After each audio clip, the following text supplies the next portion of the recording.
ஹரே கிருஷ்ணா. ஹரே கிருஷ்ணா. அனைவருக்கும் வணக்கம். வந்தேகம் ஸ்ரீ குருவரம் ஸ்ரீரூபானுகப்பிரவரம் பிரஜரசரசிகம் ச நாராயணம் தம் பிரபன்னம் ஸ்ரீகுருச்சரணம் வந்தே ரமண பிரேஷ்டாய பூத்தலே ரூபானுகபக்திதம் ச கிருபமூர்த்தி நாராயணம் சேவா குஞ்சே பிரஜே ரம்யே கோவர்தன கிரௌ சதா ராதா குண்டே ரசானந்தே ததத் சேவா பிரதாயகம் குரும் நாராயணாக்கியம் தம் வந்தே வினோத பிரேஷ்டகம் யத்பாதஸ்மிதி மாத்ரேண தாமோதர பிரசீததி நாராயணம் பிரபும் வந்தே கருணாகன விக்கிரகம் ராகமார்கபக்திம் தத்வா தாரயதி திரிபுவனம் கௌரஹரி பரம் பிரேஸ்த நித்யானந்த அபிநகா ஸ்ரீ கௌரநாராயண பக்த பாந்தவ பிரிய சேவகம் நாராயணம் குரும் வந்தே சரண்யம் பக்த பாந்தவம் கௌரமனோபீஷ்டம் பூர்ணம் ராதாதாஸ்யம் பிரதாயகம் ராதாதாஸ்யம் பிரதாயகம் ரூபானுகாச்சாரியவரியம் ரூபமஞ்சரி பிரேஷ்டகம் பதித்த பாவன பாந்தவா யுகாச்சாரிய நாராயணம் நமோ விஷ்ணுபாதாய கிருஷ்ணபிரஸ்தாய பூதலே ஸ்ரீமதே பக்தி வேதாந்த சுவாமிநிதி நாமினே ஓம் அஞ்ஞானதிமிராந்தஸ்ய ஞானாஞ்சனசலாக்கயா சக்ஷுருன்மிலிதம் ஏன தஸ்மை ஸ்ரீகுரவே நமः. ஜெய ஸ்ரீ கிருஷ்ண சைத்தன்யா பிரபு நித்யானந்த ஸ்ரீ அத்வைத கதாதார் ஸ்ரீவாசாதி கௌரபக்த விருந்தா. ஹரே கிருஷ்ணா கிருஷ்ணா கிருஷ்ணா ஹரே ஹரே ஹரே ராமோ ராமோ ராமோ ஹரே ஹரே.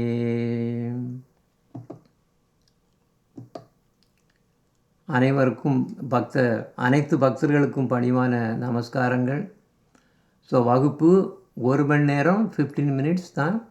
அப்புறம் வினாக்கள் 15 நிமிஷம். ஸோ ப்ரோக்ராம் ஸ்டார்ட் பண்ணுவோம்.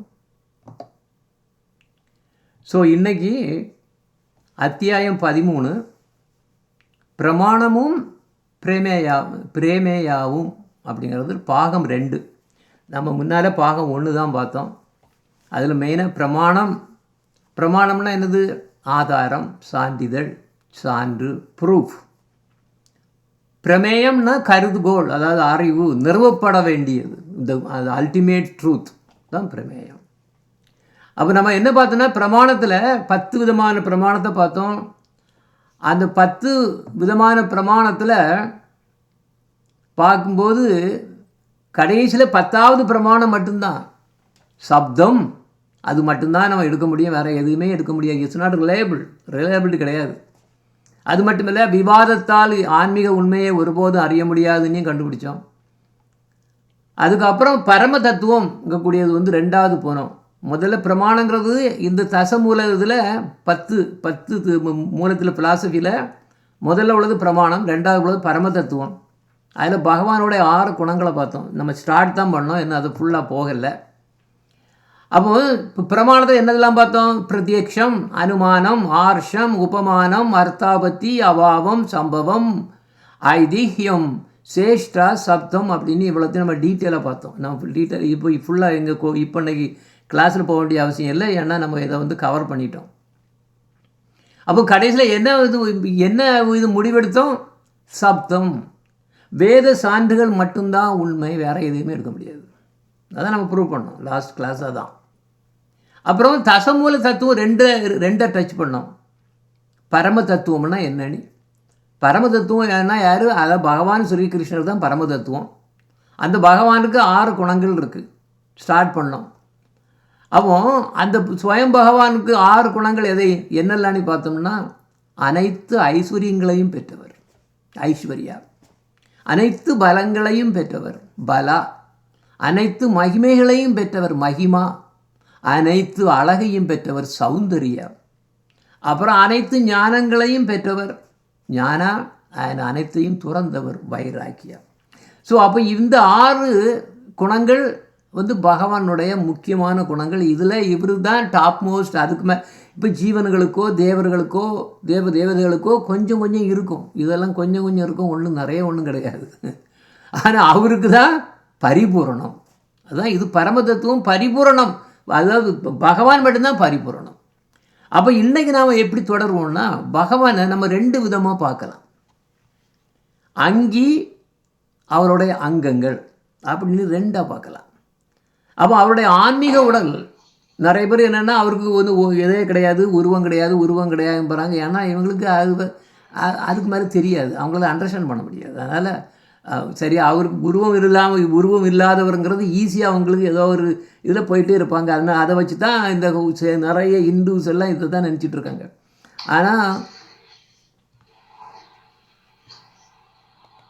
ஆனால் பகவானுக்கு வந்து ஆன்மீக உடல் இருக்குது, ஸ்பிரிச்சுவல் அவர் வந்து ஸ்பிரிச்சுவல் பாடி.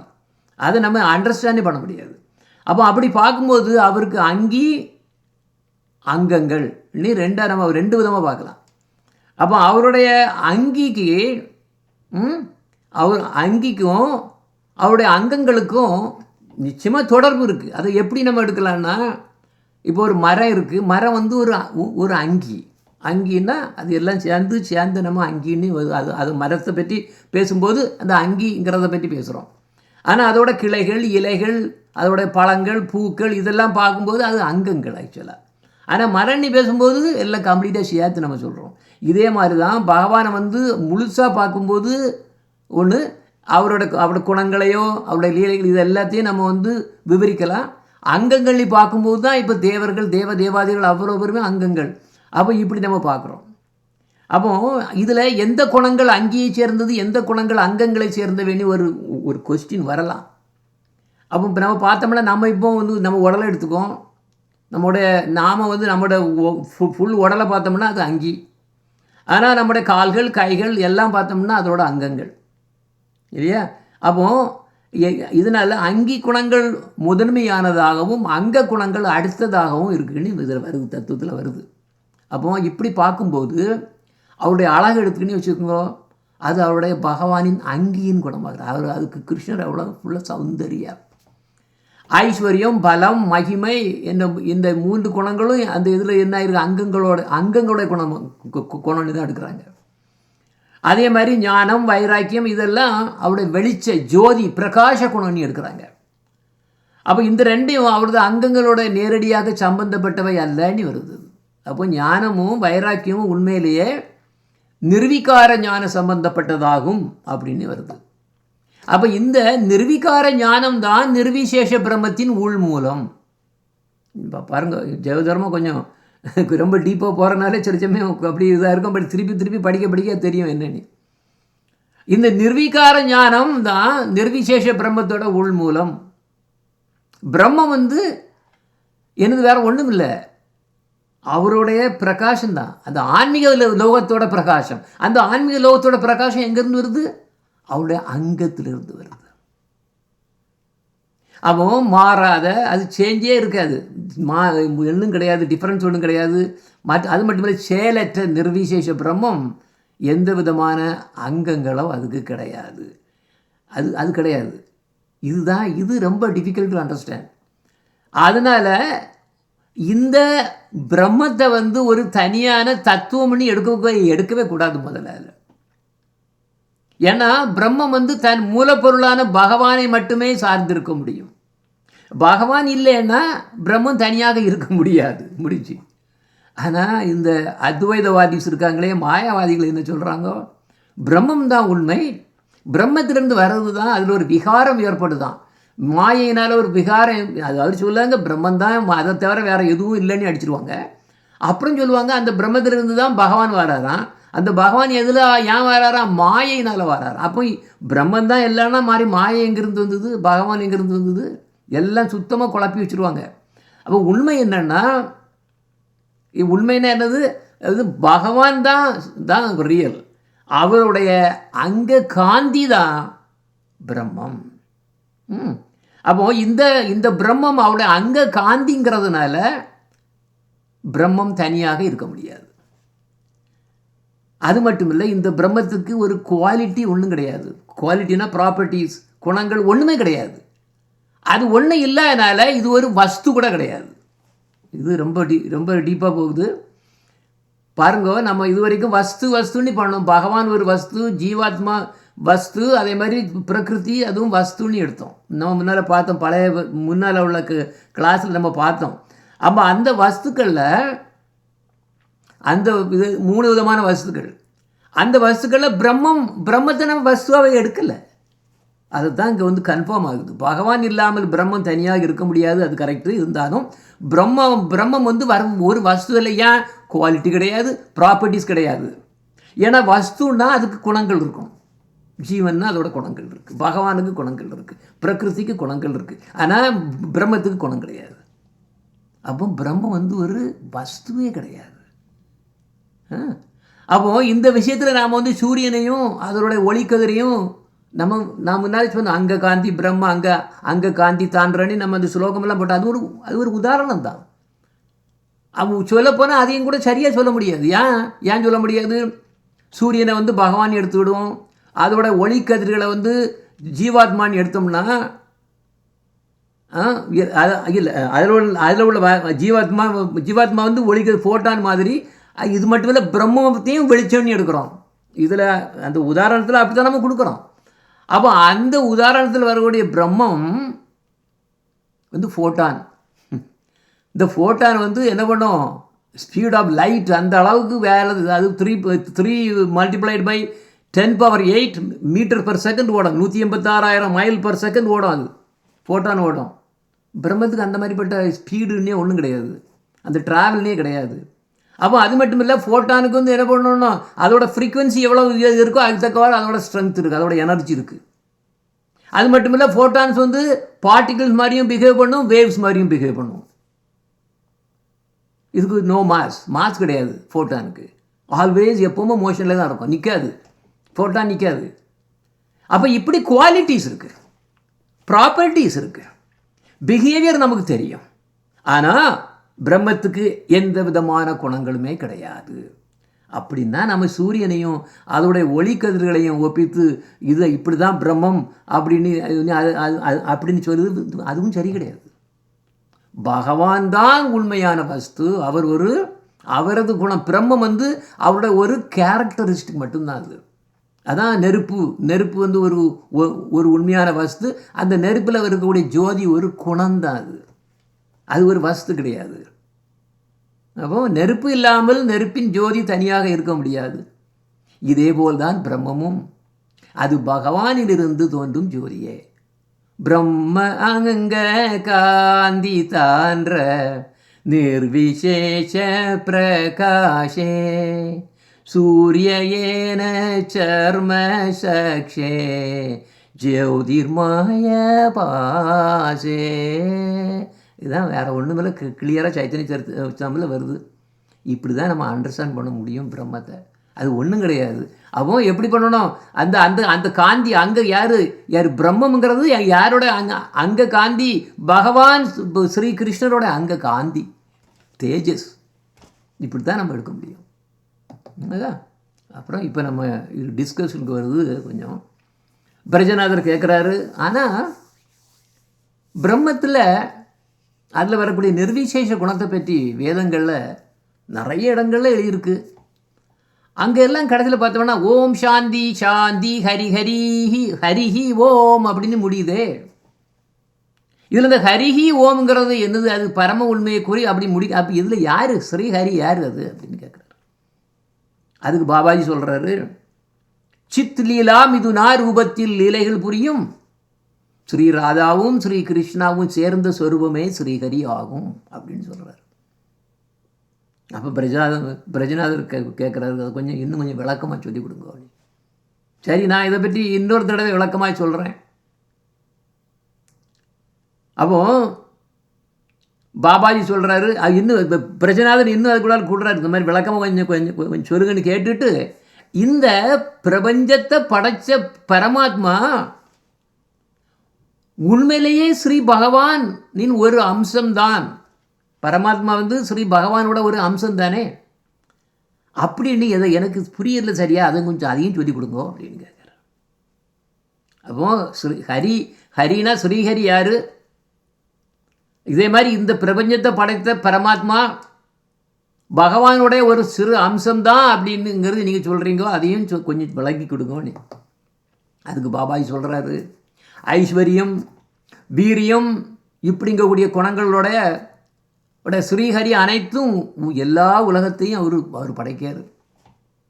ஸ்ரீஹரி தான் அவ்வளவுமே, ரூட் காசு அவர் தான்.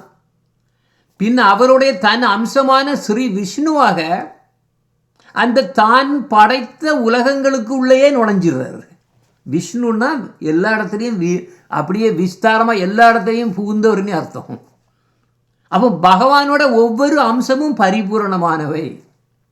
இப்படி அங்கங்கெல்லாம் அவர் அப்படி அந்த மாதிரி பிரிஞ்சு ஒவ்வொரு அணுக்குள்ளேயும் அவர் என்டர் பண்ணாலும் கூட அதில் எந்த விதமான குறையாது, அதில் குறையும் வராது, தாழ்வோ எதுவும் வராது. பூர்ணமத பூர்ணம் இதம் பூர்ணாத் பூர்ணம் உதச்சியதே பூர்ணஸ்ய பூர்ணமாதாய பூர்ணம் ஏவாவசிஷ்யதே பிரகத் ஆரண்யக உபனிஷத்து வந்து சொல்லுது. அது என்ன சொல்லுதுன்னா, எல்லா அவதாரங்களுக்கும் மூலமான அவதாரியான பரமேஸ்வரர் பரிபூரணமானவர். அவர்கிட்ட இருந்து வரக்கூடிய எல்லா அவதாரங்களும் பரிபூரணம்தான். அது பரிபூரணத்திலிருந்து வரும் அனைத்தும் பரிபூரணமானவைகள் தான். அந்த பரிபூரணத்திலிருந்து எல்லாத்தையும் நீ எடுத்தாலும் கூட மிஞ்சி இருக்கிறதும் பரம்பொருள் பரிபூரணமானவையே. அப்போ பரமேஸ்வரர் வந்து அளவற்றவர். அவரிடமிருந்து எவ்வளவு எடுத்தாலும் சிறிதளவு கூட அவர் பரிபூரணத்திலிருந்து குறைவதில்லை. அதான் பூர்ணம். அத பூர்ணம் இதம் பூர்ணாத் பூர்ணம் உதச்சியதே பூர்ணஸ்ய பூர்ணமாதாய பூர்ணம் ஏவாவசிஷ்யதே. அப்போ இது இன்ஃபைனைட் பார்த்தா இன்ஃபினிட்டி அது இது போடுவோம் இல்லைங்க, அது சிம்பிள் இப்படி போடுவாங்க, இன்ஃபினிட்டி இப்படி போடுவாங்க. அது நீ பார்த்தீங்கன்னா நிற்க அதை போயிட்டே இருக்கும். அப்படி லூப்பில் போயிட்டே இருக்கும் ஃபுல்லாக. இன்ஃபினிட்டி முடியாமல் போயிட்டே இருக்கும். அப்போ இன்ஃபினிட்டிங்கிறது இதே மாதிரி தான். நீங்கள் இன்ஃபினிட்டிலேருந்து இன்ஃபினிட்டி எடுத்தாலும் சைவர் ஆகாது. அதான் மேத்தமேட்டிக்ஸ். எனிவே இது வந்து ஆன்மீக லோகம் அந்த மாதிரி. அப்போ இப்படி எல்லா உலகங்களையும் புகுந்து அனைத்தையும் ஆட்சி செய்யும் அந்த விஷ்ணு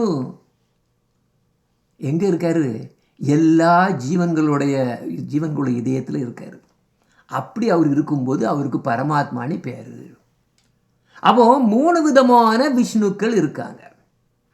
காரணதோ தகசாயி விஷ்ணுன்னா மகாவிஷ்ணு. இது படத்தில் நீங்கள் மேலே பார்க்குறது மகாவிஷ்ணு. அவர் ஒருத்தர் தான். அவருடைய ரோம குலத்திலிருந்து அது மாதிரி அப்படியே ப்ரீத்திங் பண்ணும்போது அளவற்ற கோடி கோடி கணக்கான எனது பிரம்மாண்டங்கள் உருவாகுது.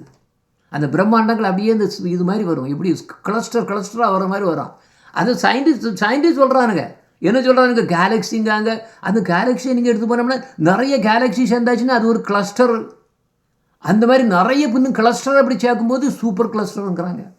ஆனால் இது எங்கேயோ இருந்து பிளாக் ஹோல்னு எங்கேயோ ஒன்றுலேருந்து எங்கேயோ வருது, எங்கேயோ போகுதுங்கிறாங்க. ஆனால் எங்களுக்கு தெரியாது. எங்கள் மகாவிஷ்ணுன்ட்டு தான் அந்த ரோம கோலனி அவங்களுக்கு தெரியாது. அவ்வளோ இன்டெலிஜென்ட் அவங்களுக்கு இருக்கான்னு. ஏன்னா வேதங்களை படிக்க மாட்டாங்க. அப்போ இந்த காரணோதக சாய் விஷ்ணு, அதாவது மகாவிஷ்ணுட்டம் தான் எல்லாமே வருது. இது ஒரு விஷ்ணு, இது ஒன்று தான். அப்புறம் ஷீரோக்கத சாய் விஷ்ணுங்கிறது பரமாத்மா.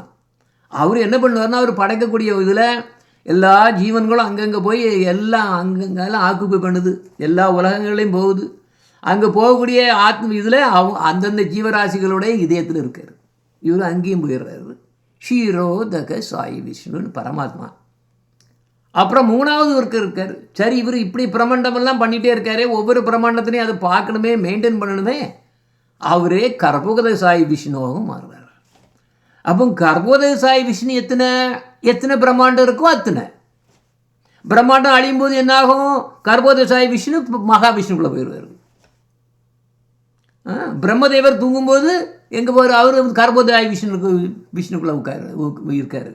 பிரம்மா அழியும் போது என்னாகும்? பிரம்மா அழியும் போது அடுத்த பிரம்மா வாரதுக்கு முன்னால் என்னாகும்? அவர் பலபடி கர்ப்போதக விஷ்ணுக்குள்ளே அவர் போயிடுறாரு. பழையபடி மகா பிரளயம்னு என்ன ஆகும், கம்ப்ளீட் வந்து பிரம்மாண்டமே போகுது. பிரம்மாண்டமே போகும்போது என்ன ஆகும், எல்லாரும் போயிடுவாங்க, ஃபுல்லாக மகாவிஷ்ணுவோட போயிடுவாங்க. ஸோ இப்படி பெரிய என்ன சயின்டிஃபிக்காக இருக்குது நம்ம இதில், வெரி வெரி டீட்டெயில். எனிவே நாம் வந்து என்ன பண்ணிகிட்டு இருப்பாங்க, இந்த ஹிந்துக்கள் வந்து என்ன நினச்சிருப்பாங்க, திரிமூர்த்தி மட்டும்தான் உண்டு, அதுக்கு மேலே ஒன்றும் கிடையாது. இவங்களுக்கு அரைகுறை வேக்காடு.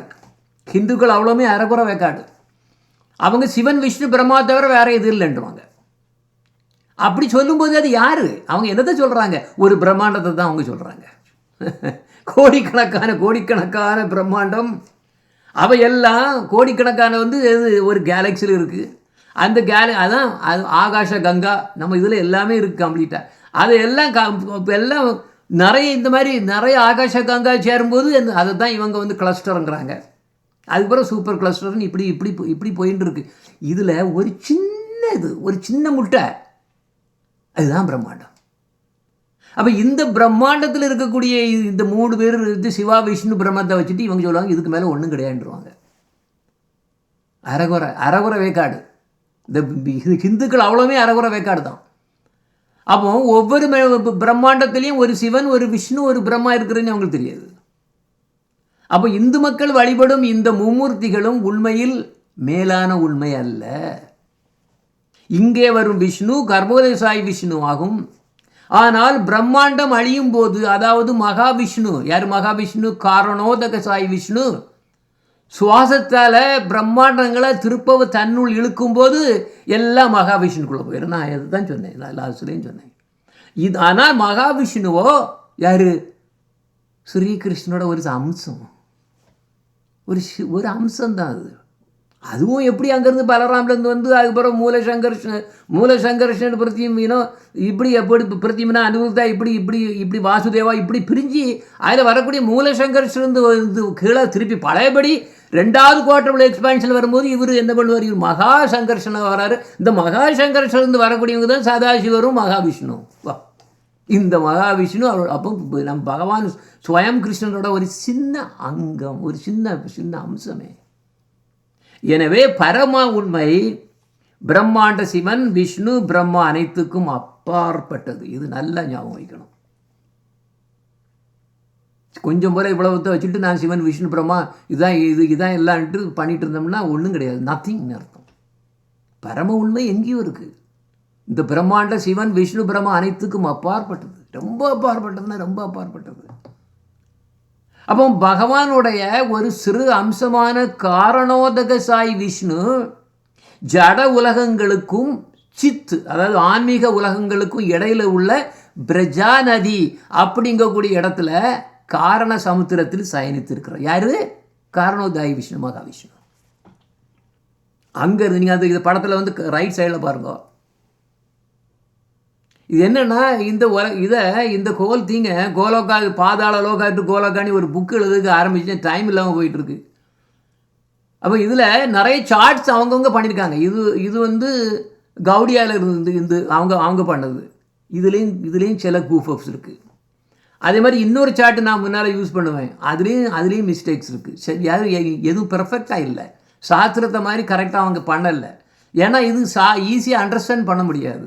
இந்த பர்டிகுலர் சார்ட் எனக்கு முன்னால் கிடச்சதில் இந்த வலது பக்கம் பாருங்க, அதில் கொஞ்சம் கிளியராக இருக்குது. அப்போ அவர் என்ன பண்ணாருன்னா அந்த பிரஜா நதி அதில் வந்து மகாவிஷ்ணு சயனித்திட்டு இருக்காரு. அங்கிருந்து அவர் என்ன பண்ணுவார், வெகு தூரத்தில் இருக்கக்கூடிய மாயையின் மேல் கண்ணோக்குகிறார். அவரது பார்வையால் ஜட உலகங்கள் உண்டாகின்றன. இதை பார்த்தீங்கன்னா நம்ம பிரம்ம சம்ஹிதாலே இதே தான் வருது. அப்போ இந்த சிருஷ்டியை பற்றி ஸ்ரீமத் பகவத்கீதையில் 9வது அத்தியாயம் 10வது வருஷத்தில் வந்து பகவான் சொல்கிறாரு, மயாத்யேஷேன பிரகிருதி ஷூயதேச சாராசரம். என்னுடைய மேற்பார்வையில் என் மாயசக்தி அசைவனவற்றவையும் அசையாதவனவற்றையும் கொண்ட அனைத்து ஜட உலகங்களையும் படைக்கிறாள். யார் வழியா? மகாவிஷ்ணு வழியாக படைக்கிறாங்க. இதை நல்லா புரியணும். ஜீவதர்ம கிளாஸ் வந்து ஈஸி கிடையாது. இதை நீங்கள் எல்லாம் ஃபுல்லாக நீங்கள் படிச்சிட்டிங்கன்னா, அதான் சொல்ல குருதேவ் வந்து 108 நேரம் ஏன் படித்தார், 108 நேரம் படிச்சிருக்காரு. அதனால தான் அவரோட ஜீவதர்மம் உலகம் ஃபுல்லாக இதுதான் டாப் மோஸ்ட் அத்தாரிட்டி.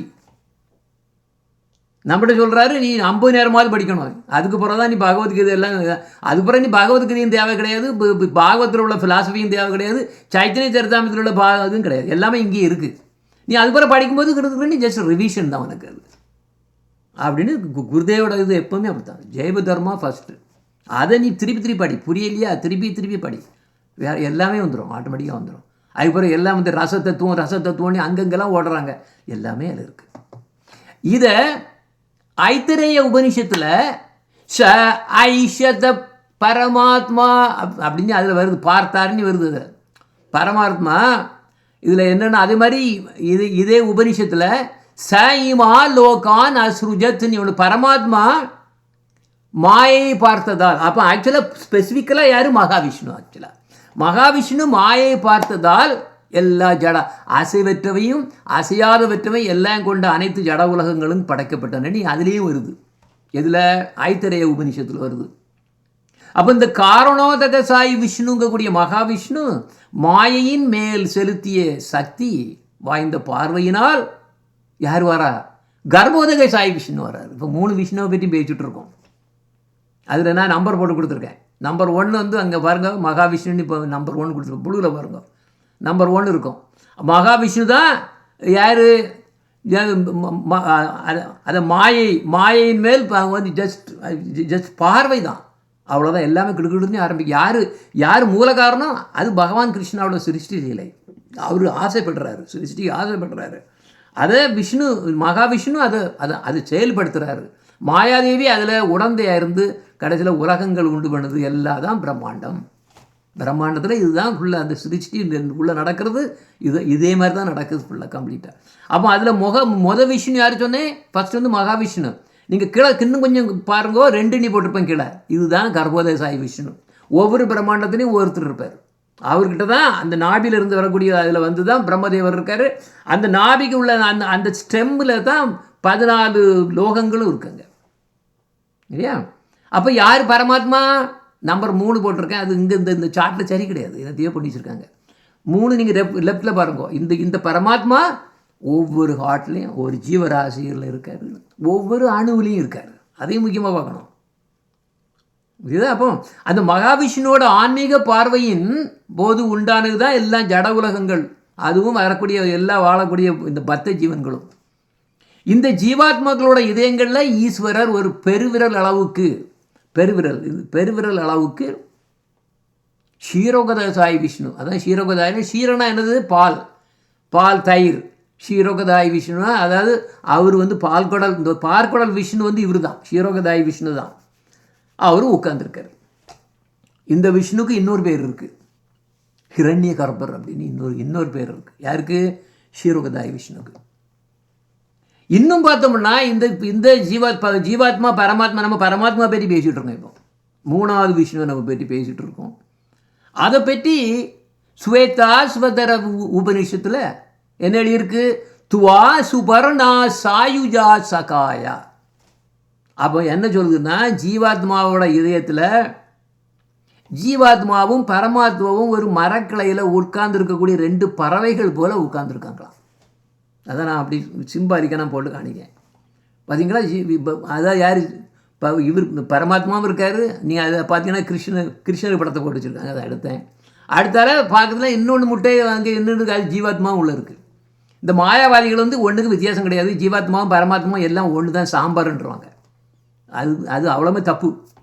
ஜீவாத்மா வேறு, பரமாத்மா வேறு. குவாலிட்டிஸில் same, quantity and all the other totally different. Okay. So அது வந்து 2 பறவைகள் மாதிரி. ஒன்று வந்து எனது கண்டதெல்லாம் சாப்பிட்டுட்டு இருக்கோம்.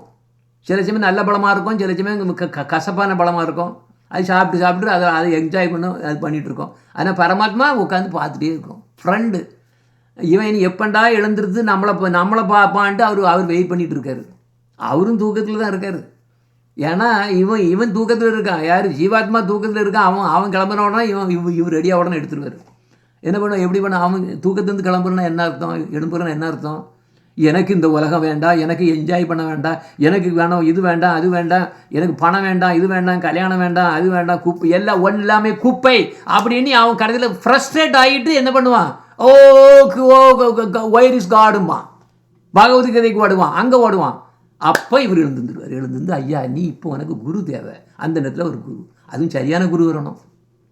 சும்மா நமக்கு பணம் சம்பாதிக்கிறதுக்கு ஹெல்ப் பண்ணக்கூடிய குரு இருக்கக்கூடாது. நான் அதான் அன்றைக்கி இப்போ பிளாகில் போஸ்ட் பண்ணேன். குருங்கிறது உண்மையிலே யார் குருங்கிறது ரொம்ப ரொம்ப கஷ்டம், கண்டுபிடிக்க முடியாது. இந்த உலகத்தில் நம்ம ஜாலியாக இருக்கிறதுக்காக வேண்டி பண்ணக்கூடியது குரு கிடையாது. குருக்கிட்ட எல்லாரும் வந்து ப்ராப்ளத்தை தான் கொண்டு போவாங்க. குரு அந்த ப்ராப்ளத்தை சால்வ் பண்ணக்கூடாது. அவருக்கு ஒரே ஒரு ப்ராப்ளம் தான் சால்வ் பண்ணணும். என்ன ப்ராப்ளம் அவருக்கு இருக்குது? நீ கிளி கூட்டுக்குள்ளே அடப்பட்டு கிடக்கா. நான் இனி உனக்கு கிளி கூட்ட நான் இதெல்லாம் பாலிஷ் பண்ணி அது பண்ணி இது பண்ணி எனக்கு நான் எல்லாம் சொல்லித்தரேன், அதை பண்ணி. அதுக்கு குரு கிடையாது. இது கோரு, யூஸ்லெஸ். நிறைய பேர் அதனால தான் சீட் ஆகிட்டு இருக்காங்க. பெரிய பெரிய பெரிய பெரிய சோக்கால் குரு எல்லாம் இதில் தான் விடுவாங்க. இதில் மாட்டிடுவாங்க. ஏன் பணம் பெருமை இப்போ இது புகழ்னு வருங்க, அதில் மாட்டிடுவாங்க. ஆனால் உண்மையான குரு என்ன சொல்லுவார்? நீ இல்லை, நான் எதுக்கு வந்திருக்கேன், இந்த கிளி கூண்டை திறந்து விட்டு நீ நான் வெளியே கொண்டு வரதுக்கு தான் வந்திருக்கேன் பாரு. நம்ம கிணத்துக்குள்ளே உளுந்து கிடக்கிறோம். அங்கேருந்து வெளியே வரணும்னா அவர் தான் தூக்கணும், தூக்கி வெளியே கொண்டு வரணும். அப்போ இந்த மரக்கலையில் உட்கார்ந்துக்கூடிய அந்த ஒரு பறவை ஜீவாத்மா வெளியே கொண்டு வரணும், திருப்பி கொண்டு போகணும். அதுக்கு அவர் வெயிட் பண்ணிகிட்டு இருக்காரு. அவன் முழித்த உடனே கஷ்டம்னு அழுவான். அழுத உடனே இந்த உலகத்தில் எனக்கு எதுவுமே வேண்டான்னு அழுதாதான் அவர் எழுந்திருப்பார். அந்த நேரத்தில் சரியான குரு வரும். அப்போ அந்த பறவை ஜீவாத்மா கர்மங்களை செய்து அதோட பலன்களை அனுபவிக்கிறது.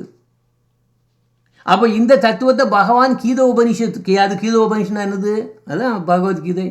அதில் 10வது அத்தியாயம் 41வது வருஷத்தில் சொல்கிறார், யத் யத் விபூதி மத் சத்வம் ஸ்ரீமத் ஊர்ஜிதம் ஏவவா தத்தத் ஏவாவ கச்ச துவம் மம தேஜோ அம்ச சம்பவம். அனைத்து ஐஸ்வர்யம், வீரியம், ஆச்சரியமான குணங்கள், தன்னுணர்வு, சக்தி அனைத்தையும் என்னுடைய சக்தியின் ஒரு சிறு அம்சத்திலிருந்து வருபவை. அர்ஜுனா, அதனால் என்னுடைய அனைத்து குணங்களையும் அறிந்து கொள்ள வேண்டிய அவசியம் நீ எப்படி அறிய முடியும்? அறிய முடியாது. என் ஒரே சிறு அம்சத்தால் அனைத்து உலகங்களையும் படைத்து பின் அதன் உள்ளும் நுழைந்து எங்கு வியாபித்திருக்கிறேன். இது ரொம்ப ஆச்சரியம். அவர் படைக்காரு, அவர் அதுக்குள்ளே நுழைஞ்சிடுறாரு. இதுக்கு தான் இந்த ஸ்பைடரும் வெப்புன்னு எக்ஸாம்பிள் கொடுப்பாங்க. ஸ்பைடர் அது உடலேருந்து வரக்கூடியதை வச்சு ஸ்பைடர் பண்ணு, அது போட கடையில் அறிய உட்காந்துருது, உள்ளே போயிடுது. அதுவும் கூட சரியான எக்ஸாம்பிள் கிடையாது. எனிவே, படைத்தல், காத்தல் போன்ற இறை குணங்கள் எல்லாத்திற்கும் பரமபுருஷரான பகவானின் ஒரு அம்சமான பரமாத்மாவே காரணம். அது அம்சஸ்வரூபம் அப்படின்னு சொல்லி கொடுக்காரு. அதே மாதிரி இந்த பரமாத்மா ஒவ்வொரு அணுவிலையும் இருக்கிறார். அவர் இல்லாத இடம் கிடையாது. ஒவ்வொரு ஜீவனின் இதயத்தில் இருக்கிறார். நாம் செய்யக்கூடிய கர்மங்கள் எல்லாத்துக்கும் அவர் தான் சாட்சி. அங்கே சித்திரகுப்தன் எழுதிட்டு இருக்காரு யமலோகத்தில். அது இங்கே ஏஜென்ட் மாதிரி இங்கேருந்து டிரான்ஸ்மிஷன் போயிட்டே இருக்கும். நம்ம பண்ணது அவ்வளோ அங்கே ரெக்கார்ட் ஆகிடும், நம்ம நினைக்கிறதும் ரெக்கார்ட் ஆகிடும். அப்போ இந்த பரமாத்மா தான் கர்ம பலன்களை உண்மையிலே கொடுக்குறாரு. அவங்கெல்லாம் ஜஸ்ட் ஆஃபீஸர்ஸ், அவங்கெல்லாம் ஜஸ்ட் ஒர்க்கர்ஸ். யமராஜா, சித்திரகுப்தா இப்படி சொல்கிறதெல்லாம் அவங்கெல்லாம் ஒர்க்கர்ஸ். பட் இதுதான் எங்கள் இங்கே தான் நடக்குது. பரமாத்மா தான் எல்லாம், அது விட்னஸ், சாட்சி. அவருக்கு தெரியாமல் ஒன்றும் மறைக்க முடியாது கம்ப்ளீட்டாக. ஆனால் இந்த பரமாத்மாவை நாம் அவ்வளோ இன்ட்ரெஸ்ட் எடுக்க மாட்டோம். ஏன்? இவர் பிளைண்ட் ஜட்ஜி. நீ நல்லது பண்ணால் நல்லது கொடுப்பாரு, நீ மோசமாக இது பண்ணினா அது நரகத்தை தீ போட்டுருவார். அவர் அங்கே அவர் பிளைண்ட் ஜட்ஜி, யாருன்னே பார்க்க மாட்டார். அந்த பிளைண்ட் ஜட்ஜியை போய்ட்டு இதுக்கு நான் எப்போ வழிபடணும்? பகவானுக்காக அவன் ஏன்னா பக்தனுக்காக வேண்டி அவர் என்ன வேணாலும் செய்வார். அந்த பகவான் தான் நமக்கு தேவை, பரமாத்மா இல்லை. நீங்கள் பார்த்தீங்கன்னா சில சம்பிரதாயம், எஸ்பெஷலாக ஸ்ரீ சம்பிரதாயம் பார்த்தீங்கன்னா பரமாத்மா பரமாத்மா பரமாத்மான்னு உயிரை விட்டுருவாங்க. பரமாத்மா அங்கே என்ன பரமாத்மா? பிளைண்ட் ஜட்ஜை நீங்கள் கும்பிட்டு என்ன கிடைக்க போகுதுங்க? ஏன்னா வைகுந்தத்தை நீங்கள் நல்லா பண்ணீங்கன்னா வைகுந்தத்தில் கொண்டு போடுவார். வைகுந்தம் தான் வேண்டான்னு தான் லாஸ்ட் டைம் அதே தான் படித்த மாதிரி, not Vaikuntha, never to Vaikuntha, only Goloka, only to கோலோக்கான்னு இப்போ தான் படித்தமே. அப்போ பகவானுடைய சிருஷ்டி லீலையில் இந்த ஜட உலக சம்பத்தில் ஈடுபடும் 3 விதமான விஷ்ணுக்கள் உள்ளாருன்னு நான் பார்த்தோம். சரியா? இதெல்லாம் காரணோதக சாய் விஷ்ணு, அதான் மகாவிஷ்ணு. அங்கே அவர் தான் பிரம்மாண்டத்தை உண்டு பண்ணார். க்ஷீரோகதாய் விஷ்ணு பரமாத்மா. எல்லாத்துலேயும் அவ்வளோதான் பண்ணிட்டு எல்லா ஆட்டமுக்குள்ளேயும் ஜீவராசிகளோட இதயத்துலேயும் அதே மாதிரி போயிடுறாரு. அது க்ஷீரோகதாய் விஷ்ணு. கர்ப்பதாய் விஷ்ணு பிரம்மாண்ட விஷ்ணு பேர். அந்த பிரம்மாண்ட விஷ்ணு வந்து ஒவ்வொரு பிரம்மாண்டத்துக்கும் ஒருத்தர் கர்ப்பதாய் விஷ்ணு. சரியா? அப்போ இவர்கள் அனைவருக்கும் தனித்தனித்தியான வைகுண்ட லோகங்களும் உண்டு. 2 வைகுண்ட லோகம் வந்து இதை தவிர நம்ம 3 விஷ்ணு சொன்னோம், 3 வைகுண்ட லோகம். நான் ஏன் அப்போ 5 விதமான வைகுண்டம்னு போடுறேன்? ஏன்னா இன்னும் 2 விதமான வைகுண்ட லோகங்கள் இருக்குது. தியரிட்டிக்கலி மொத்தம் 5 விதமான வைகுண்டம். என்னெல்லாம் நீங்கள் கீழே இருந்து போவோம். பூலோக வைகுண்டம். ஒவ்வொரு பூலோகத்திலும் இது மாதிரி இருக்குது. குருவாயூர், ஸ்ரீரங்கம், இதெல்லாம் ஆக்சுவலாக பூலோக வைகுண்டம் தான். இதெல்லாம் ஆனால் பிரளயம் ஆகும்போது பிரம்ம வந்து தூங்கக்கூடியது எல்லாம் போயிடும். அதே மாதிரி அடுத்தால பிரம்மாண்ட வைகுண்டம் நான் சொன்னது எது? கர்ப்போதய சாய் விஷ்ணுவோட வைகுண்டம் இது. அப்போ நிறைய பேர் நீங்கள் பார்த்தீங்கன்னா புராணங்கள் இதெல்லாம் பார்த்தோம்னா கரெக்டாக பார்க்கணும் எந்த வைகுண்டத்துக்கு அவங்க பற்றி பேசிகிட்டு இருக்காங்கன்னு அது தெரியாது சமயம். அதுதான் குரு வேணுங்கிறது. திரும்பி போனார், அங்கே உள்ளே போனார், கடலுக்குள்ளே போனார், 7 நாள் இருந்தார், அதில் 3 நாள் இருந்தார். அதுக்கப்புறம் எந்த வைகுண்டத்துக்கு போனார் அது இருக்காது, அவங்களுக்கு தெரியாது அது என்னென்னு. அப்போ பிரம்மாண்ட வைகுண்டங்கிறது நான் அதான் கர்ப்போதய சாய் விஷ்ணுவோடது.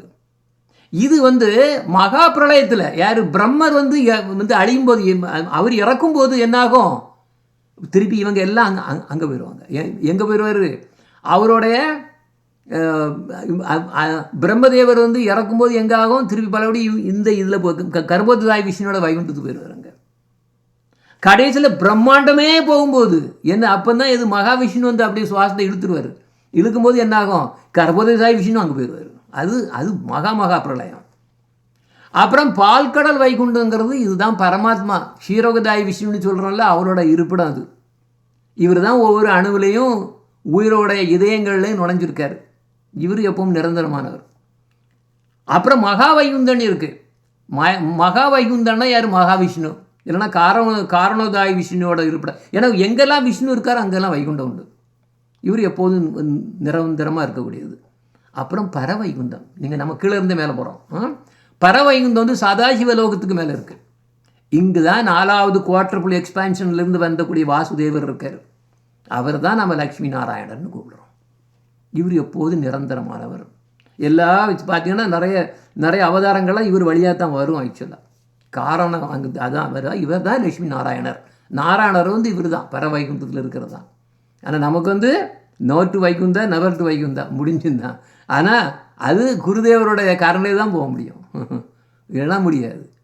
எப்படி கிடைக்கும்? இல்லைன்னா அவருக்கெல்லாம் ஒன்றும் கிடைக்க முடியாது. அப்போ பகவானுடைய சிருஷ்டி லீலையில் பரவைகுந்தமும் மகா வைகுந்தம் மட்டும்தான் அழியாது.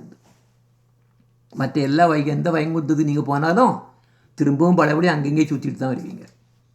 வேதங்கள் நாம் இந்த 5 விதமான வைகுண்டத்தை பற்றி வேதங்களில் இருக்கலாம். ஆனால் இவை அனைத்தையும் தாண்டி இருக்கும் கோலோகத்தை வேதங்களால் கூட காண முடியாது. எதை படித்தாலும் கிடையாது. ஸ்ரீகிருஷ்ணரை வேதங்களை வச்சு எப்படி காண முடியும்? வேதேஷு துர்லபம்லாம் சொல்கிறாரு இதில் பிரம்ம சம்ஹிதாவில். அப்போ வேதங்களில் 2 இடங்களில் மட்டும்தான் கிருஷ்ணன் பற்றி வருதான். எங்கெல்லாம் வருதான்? அதான் பிரஜநாதர் கேட்காரு. பிரம்மம் ஸ்ரீஹரின்னு அங்கே இல்லை, ஓகே, அங்கே காந்தி அது கரெக்ட். இவர் பிரஜநாதன் வந்து திருப்பி பழையபடி இதை கொஞ்சம் டிஃப்ரெண்ட்டாக கேட்காரு. அதோட முடிஞ்சு. அப்போ பிரம்மம் வந்து ஸ்ரீஹரியோட அங்க காந்தின்றது அதுவும் புரிஞ்சு, பரமாத்மா அவரோட ஒரு அம்சங்கிறதையும் புரிஞ்சு, ஸ்ரீஹரிதான் ஸ்ரீகிருஷ்ணர் என்பதற்கு என்ன சான்று உண்டு? அதில் ஸ்ரீஹரி வருது, ஸ்ரீஹரி வருதுன்னு வருது இல்லையா? ஓம் சாந்தி சாந்தி ஹரிஹி ஓம்னு வருது இல்லை? சரி, அந்த ஹரி தான் கிருஷ்ணர் தான் அவர் அப்படின்னு என்ன சான்று இருக்குன்னு இது கொஞ்சம் டீப்பு. அப்போ அதுக்கு சொல்கிறாரு, ஸ்ரீகிருஷ்ண பகவான் 2 விதங்களாக விளங்குகிறார் அப்படி சொல்லலாம். ஐஸ்வர்ய குணம், ஐஸ்வர்ய குணம்னா ஆடம்பரம், அதாவது ஆடம்பரம். அதே மாதிரி மாதுரிய குணம், இனிமையான குணம். அப்போ ஸ்வயம் பகவான் ஸ்ரீ கிருஷ்ணர் தன்னுடைய ஐஸ்வர்ய குணத்தில் வந்து ஸ்ரீமன் நாராயணராக தோன்றுகிறார். அவர் தான் வைகுந்த லோகங்களுக்கெல்லாம் அதிபதி. ஸ்ரீமன் நாராயணர் இருந்து தோன்றியவரே ஸ்ரீ மகாவிஷ்ணு வரும். ஏன்னா அவர் தான் யார், அந்த மூல சங்கர் மகா சங்கர்ஷன் வருது இல்லையே, அதில் நாராயணர், அது அந்த வரக்கூடிய வாசுதேவர் வந்து தான் நாராயணர். அப்போ ஸ்வயம் பகவான் ஒன்று தன்னுடைய முழுமையான மாதுரிய குணத்தில் தான் ஸ்ரீகிருஷ்ணனாக இருக்கிறார். அவர் தான் ஸ்வயம் பகவான். அவரது அளவற்ற மாதுரிய இனிமையில் ஐஸ்வர்ய குணம் முழுவதுமாக மறைக்கப்பட்டு விடுகிறது. தத்துவம், சித்தாந்தங்கள் இதெல்லாம் இதில் பார்க்கும்போது எப்படி தெரியும், நாராயணருக்கும் கிருஷ்ணருக்கும் ஒன்றும் வித்தியாசம் தெரியாது. அதே மாதிரி துவாரகா கிருஷ்ணா, வாசுதேவா கிருஷ்ணா, அது ஒன்றும் வித்தியாசம் தெரியாது. ஆனால் ஆன்மீக உலகத்தில், அதாவது கோலோகத்தில் அனுபவிக்கக்கூடிய ரசிக்க இன்ப நிலையிலிருந்து பார்க்கும்போது மாதுரிய குணத்தில் ஒளிரும் ஸ்ரீ கிருஷ்ணரே பரம உபாத்தியாய தத்துவ நாயகனாக இருக்கார். அப்போ வேதங்கள், உபனிஷத்துகள் மற்றும் புராணங்கள் எல்லாம் வந்து ஸ்வயம் பகவான் ஸ்ரீ கிருஷ்ணரே, அதுதான் ஸ்ரீஹரின்னு சொல்லுவார். இதில் ரிக்வேதத்தில் வருது, ரிக்வேதத்தில் வருது. அவர் பாபாஜி அதில் டச் பண்ணார். ஆனால் பிரஜனாத் வந்து கொஸ்டின் இப்படி கேட்டனால அது இன்டரப்ட் ஆச்சு. இப்போ அதை கண்டினியூ பண்ணார். எப்படி சொல்லுவார், ஸ்வயம் பகவான் ஸ்ரீ கிருஷ்ணர் தான், அவர் தான் ஸ்ரீஹரி அப்படிங்கிறது எப்படி சொல்லுவார், ரிக்வேதத்தில் இருக்குது. கோபரான அவர் கோபரா இருக்கான்னு காணிச்சிருக்குது. அப்பஸ்யம் கோபம், அப்பஸ்யம் கோபம் அணிபத்யமனமா சபராசபதிபிஷ் சரந்தம் சத்ரீஷிஹ சவிஷுஷீர்வசான ஆவரிவர்த்தி புவனேஸ்வந்தகா. அப்படி எப்படி இருக்குன்னா இருக்குது, வேறு எங்கேயும் கிடையாது. இந்த ஒரு ரிக்வேதத்தில் மட்டும்தான் இந்த மாதிரி இருக்குது, 2 இடத்துல தான் வருது, வேறு எங்கேயும் கிடையாது. ஏன்னா அவர் சொல்லுவார்ல, வேதேஷு துர்லபம், என்னால் வேதத்தை வச்சு வேதத்தில் வச்சு என்னால் கண்டே பிடிக்க முடியாது. அப்போ இதில் என்ன சொல்லுதுன்னா, மாடு மேய்க்கும் குலத்தில் உதித்த ஒரு சிறுவனை நான் பார்த்தேன், அவன்தான் எல்லாவற்றுக்கும் மேலானவன், அவன் மட்டுமே அழியாதவன். சில சமயம் அவன் பக்கத்தில் இருக்கிறான், சில சமயம் அவன் வெகு தூரத்தில் இருக்கிறான், ஏராளமான ஆடைகளால் அலங்கரிக்கப்பட்டுள்ளான். ஆனால் சில சமயங்களில் ஒரே நிறத்தில் உள்ள ஆடையை அணிந்துள்ளான். இப்படி அவன் பிரக்கட்ட லீலைகளையும் அப்பிரக்கட்ட லீலைகளையும் நிகழ்த்துறான். அதுக்கு என்ன அர்த்தம்? பிரக்கட்ட லீலைன்னா அவன் எங்கே பண்ணால் அவன் படைத்த உலகங்களுக்கு போய் அங்கங்கே போய் லீலைகள் பண்ணுறான். யார்? இந்த மாடு மேய்க்கும் குலத்தில் உதித்த ஒரு சிறுவன். அப்பிரக்கட்ட லீலைன்னா ஆன்மீக லோகத்தில் எப்பவும் ஓடிக்கிட்டே இருக்காங்க. அதான் நம்ம அஷ்டகாலி லீலா இதை வச்சு நம்ம வந்து அந்த அந்த ஏன்னா இந்த மானச சேவை பண்ணுறது அஷ்டகாலி லீலா, இது அப்பிரக்கட்ட லீலா. அப்போ இதில் பண்ணும்போது ஒரு டிவோட்டி நான் மேலே நிலைக்கு போகப்போ எங்கே நேரே யாருமே அங்கெல்லாம் கோலோக்கெல்லாம் போக முடியாது. நிறைய நினச்சிருப்பாங்க. நம்ம நினச்சோன்னா அவர் நேரம் வருவார், ஏன்னா கிருஷ்ணன் வருவார், நம்மளை கூட்டிட்டு நேரே அப்படி யாரும் அந்த மாதிரி நடந்தது கிடையாது. You have to go to the prakat leela. பிரக்கட் லீலா குருதேவ் அழகாக சொல்கிறாரு. அந்த மாதிரி ஸ்ட்ரைட்டாக நினைக்காதீங்க. நீங்கள் இது பிரக்கட் லீலாவுக்கு போனதுக்கப்புறம் தான் ட்ரைனிங் எடுத்ததுக்கு அப்புறம் தான் அங்கே போக முடியும். அங்கே சும்மா அங்கே கொண்டு விட்டுட்டு ஒன்றும் பண்ண முடியாது. ஸோ ட்ரைனிங் எடுக்கணும். மேலும் சாண்டோக்கிய உபனிஷத்தில் வருது, இந்த ஸ்லோகம் வருது, ஷியாமா சபலம் பிரபத்தியே சபலா ஷியாமம் பிரபத்தியே. சபலா ஷியாமா சபலம் பிரபத்தியே, சபலா ஷியாமம் பிரபத்தியே. இந்த ரெண்டும் ஒன்றா.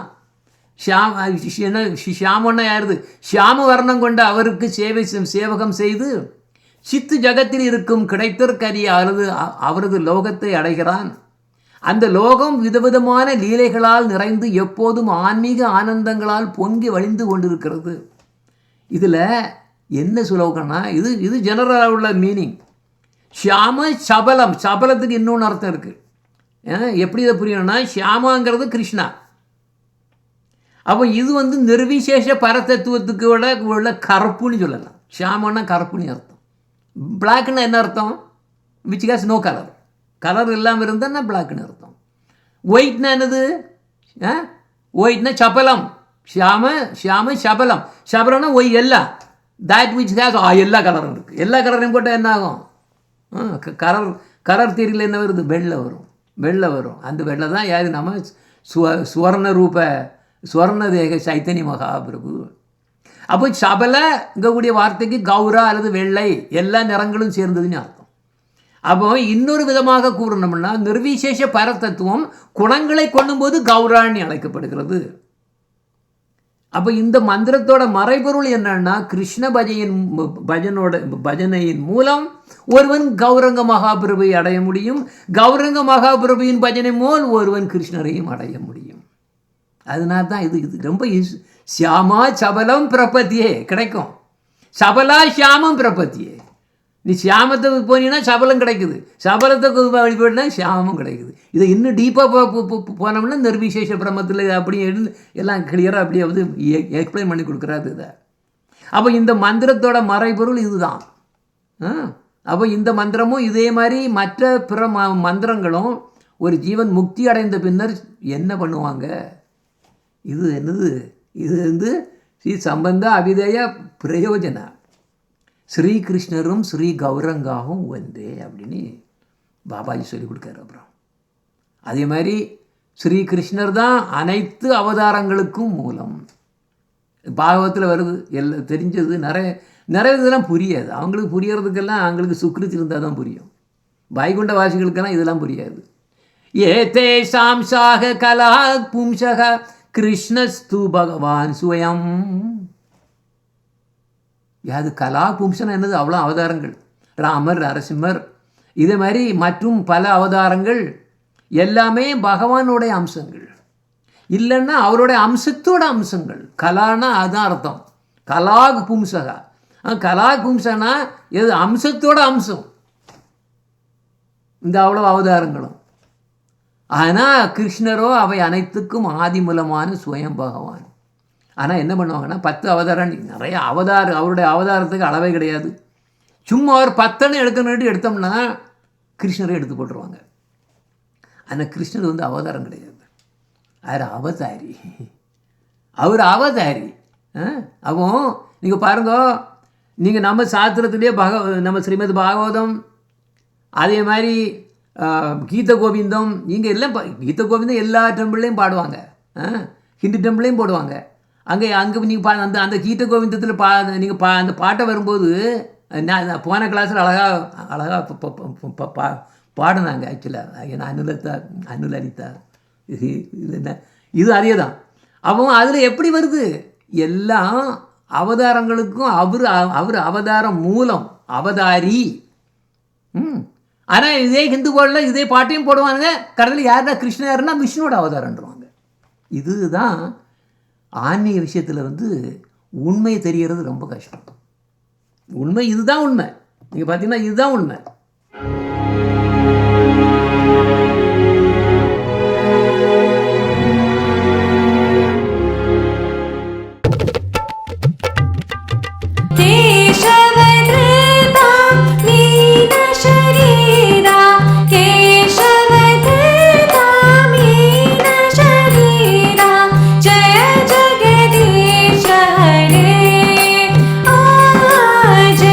जगदीश हरे।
ஸோ இதில் போயிட்டு என்னென்னு பார்த்தாச்சுன்னா எல்லாம் விடிய விடிய ராமாயணம் கேட்டுக்கிட்டு கடைசியில் சீதாவோட ஹஸ்பண்ட் யாருன்னா யாரையும் சொல்லுவாங்களா இந்த மாதிரி இது அது மாதிரி சொல்லக்கூடாது. ஸோ அப்போ உண்மை எல்லாரும் தெரியாது. அதே மாதிரி கீத உபனிஷத்தில் பகவான் ஸ்ரீகிருஷ்ணன் சொல்கிறாரு, மத்தக பரதரம் நானியத் கிஞ்சித் அஸ்தி தனஞ்சயா. ஓ அர்ஜுனா, எனக்கு மேலே வேற யாரும் கிடையாது. கோபாலதாபனி உபனிஷத்தில் இருக்குது, ஏகோ வசி சர்வக கிருஷ்ண ஈத்யக ஏகோ அபிஷன் பகுத்தா யோ அபபாதி. அப்போ ஸ்ரீகிருஷ்ணரே எங்கும் வியாபித்திருக்கும் இரண்டற்ற ஒரே பரபிரம்மம் அவர் தான். பிரம்மம் பரபிரம்மம். எல்லாரும் பிரம்மத்திலே மாட்டிட்டு நடக்கிறாங்க. அதுக்கு மேலே ஒன்றும் கிடையாதுருவான். பரனா அதுக்கு மேலேன்னு அர்த்தம். பர அப்பர, அப்பரனா கீழே, பரனா போட்டோம்னா நெகட்டிவ் ஆகிரும். பரனா கீழேன்னு அர்த்தம். அப்போ இது பரனா அதுக்கு மேலே, பிரம்மத்துக்கு மேலே இன்னொன்று இருந்தால் தானே பரபிரம்மன்னு பேச முடியும். அப்போ அவரே அனைத்தையும் ஆட்சி செய்பவர். அனைத்து தேவர்கள், மனிதர்கள் மற்றும் அனைத்து ஜீவராசிகளும் வழிபட தகுந்தவர் அவர் மட்டும்தான், வேறு யாரும் கிடையாது. நீங்கள் பார்த்தீங்கன்னா கேட்பாங்க, நல்லா அங்கே ஃபுல்லாக கேட்பாங்க, கரிக்கதை கேட்பாங்க. அதுக்கப்புறம் எங்கிட்ட ஓடுவாங்க, ஏன்னா கிருஷ்ணர் தான் எல்லாத்துக்கும் மேலேன்னு சொல்லிவிட்டு அப்புறம் போனால் சாய்பாபா டெம்பிளுக்கு போகிறது, யாக்கியம்மன் டெம்பிளுக்கு போகிறது, சொல்லமாடன் கோயில் இப்படி போகிறது. அறிவுக்கு சுத்தமாக அறிவு கிடையாது. இது மட்டும் பெருசாக என்ன பண்ணால் இந்த நாமத்தை போட்டிருப்பாங்க. என்ன அர்த்தம், என்ன யூஸ், ஒரு யூஸும் கிடையாது. அப்போ அவர் மட்டும்தான், கிருஷ்ணர் மட்டும்தான் அவரை மட்டும்தான் நம்ம வழிபட முடியும். அவருக்கு அதுக்கு தகுதி உள்ளவர் அவர் மட்டும்தான். அப்புறம் பிரச்சனாதன் கேட்குறாரு, அப்போ ஸ்ரீகிருஷ்ணர் ஒரு சாதாரண மனிதர் மாதிரி தானே நம்ம இது வரைக்கும் ஒரு நடுத்தரமான உயரமானவராக அப்படித்தானே நம்ம பார்த்துருக்கோம் அவதாரங்கள் எல்லாம். அந்த அவதாரம் இல்லை, அந்த அவருடைய மேனிஃபெஸ்டேஷன். அப்போ அவர் எப்படி எங்கே எல்லா இடத்துலையும் நிறைஞ்சிருக்க முடியும்? இது சாதாரணமாக எல்லோரும் கேட்கக்கூடிய ஒரு இதுதான். அவருக்கு உருவம் உண்டு அப்படின்னு நாம் எடுத்துட்டோம்னா அப்போ அவருக்கு ஒரு இடத்துல மட்டும்தானே உட்கார முடியும், ஒரு நேரத்தில் அங்கே தானே இருக்க முடியும். அவர் கேட்குறது அதில் தப்பு. என்ன அர்த்தம்னா, அஷ்டசித்தி வாங்கினாலே ஒரே நேரத்தில் 8 இடத்துல இருக்கலாமே, 8 இடத்துல அதே மாதிரி. ஆனால் ஒரிஜினல் என்ன பண்ணுதோ அதை தான் அவனும் பண்ணிகிட்டு இருப்பான். அஷ்டசித்தினா 8, அஷ்டனா 8 சித்தினா 8 இடத்துல இருக்க முடியும், அதுக்கு மாதிரி இருக்க முடியாது. ஓகே, அவங்களே இருக்க முடியும்னா மாதிரி ஆண்டவன் அப்படின்னா பகவான் ஸ்ரீகிருஷ்ணன் ஏன் இருக்க முடியாது? அவர் எங்கே இல்லாமல் இருந்தார், ஒவ்வொரு ஆட்டத்துலேயும் அதுக்குள்ளே இருக்கார் இல்லையா? அப்போ அப்படி இந்த மாதிரி நிறைய தத்துவங்கள் அப்படி நிறைய பார்த்தோம்னா அப்போ எப்படி முடியும்? ஒரே நேரத்தில் அவர் எப்படி எல்லா இடத்துலையும் இருக்க முடியாது அப்படின்னு கேட்குறாரு. அப்புறம் எங்கும் அவர் பரவி இருக்கிறாருங்கக்கூடிய தத்துவம் உண்மை என்ன? அவருக்கு எப்படி உருவம் இருக்கும் பாருங்க. எல்லா இடத்துலையும் எப்படி போக முடியும்? உருவம் இருந்தால் எப்படி போக முடியும்? ஆட்டத்துக்குள்ளே அவர் இருக்கார், அணுக்குள்ளே அவர் இருக்காருன்னா உருவம் இருந்தால் எப்படி உள்ளே போய் உட்கார முடியும்? நல்ல கொஸ்டின் தான். அது மட்டும் இல்லை, அவருக்கு உருவம் இருந்தால் ஜட உலகத்தில் உள்ள முக்குணங்களுக்கும் கட்டுள்ளப்பட்டிருக்கணும். ஏன்னா ஜட உலகத்தில்னா உருவம் இருக்குதுன்னு சொல்லுவார். நம்ம உருவம் அவர் அதுதான் சொல்கிறாரு. அப்போ ஜட உலகத்தில் 3 குணங்கள் இருக்குது. இந்த குணங்களுக்குள்ளே அதில் உட்பட்டு தானே இருக்கணும். அப்போ அப்படி அவர் எப்படி சுதந்திரமாகவும் அதே சமயம் எங்கும் வியாபித்தும் இருக்க முடியும்? இது நான் எப்படி புரிஞ்சிடுறதுன்னு கேட்குறேன். நல்ல கொஸ்டின்.